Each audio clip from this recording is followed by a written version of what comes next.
और आई बजरंग चैनल को लाइक करें, शेयर करें और बेल आइकन को दबाना ना भूलें। और आई बजरंगी चैनल पर नया नया गाना रोज आपको मिलेगा। वीडियो ऑडियो संपर्क करने के लिए मोबाइल नंबर 8750029684।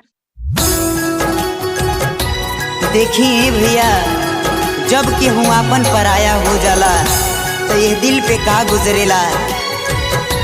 आ यही कोरोना महामारी में एगो लड़का के साथ सही घटना घट गई। आई गीत के माध्यम से सुनिए भैया।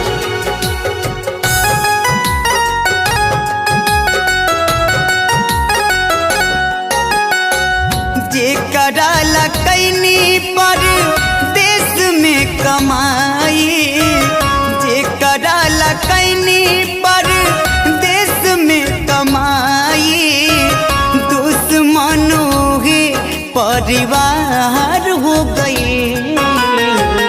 अनियो न पूछे के हो है रे विधाता, रिश्ता में ऐसन दरार हो गई।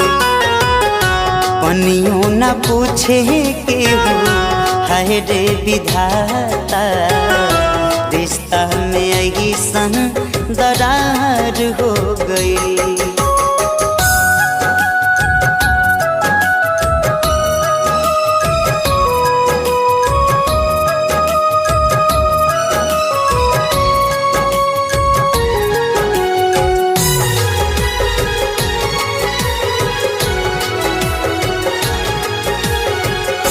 पहुआ के पीर अब के करा बताई, मुहमा छिपाई के भागवतिया माई।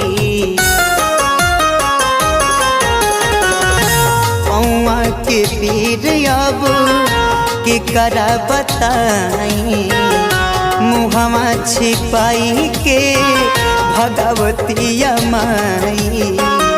माई के ममता कठोर भइले तना, इहे बात दिलावा के पार हो गई।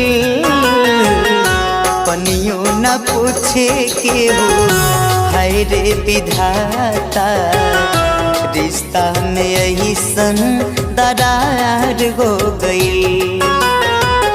पनियों न पूछे के हो है रे विधाता, रिश्ता में ऐसन दरार हो गई।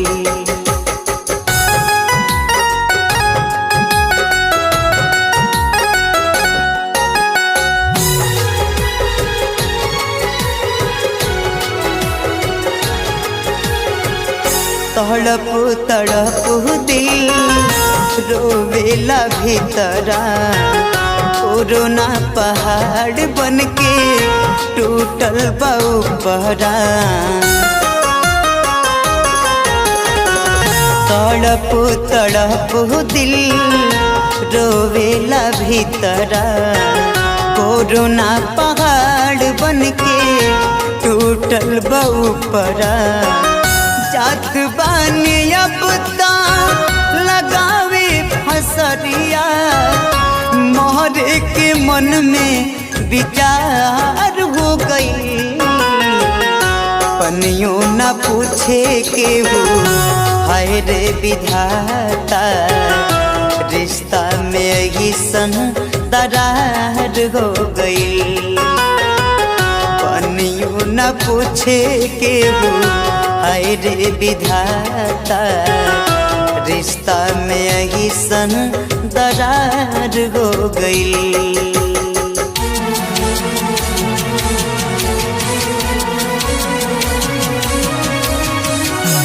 महादेवस्थान और आई को चैनल सब्सक्राइब करें, लाइक करें, शेयर करें। संपर्क करने के लिए 87502996।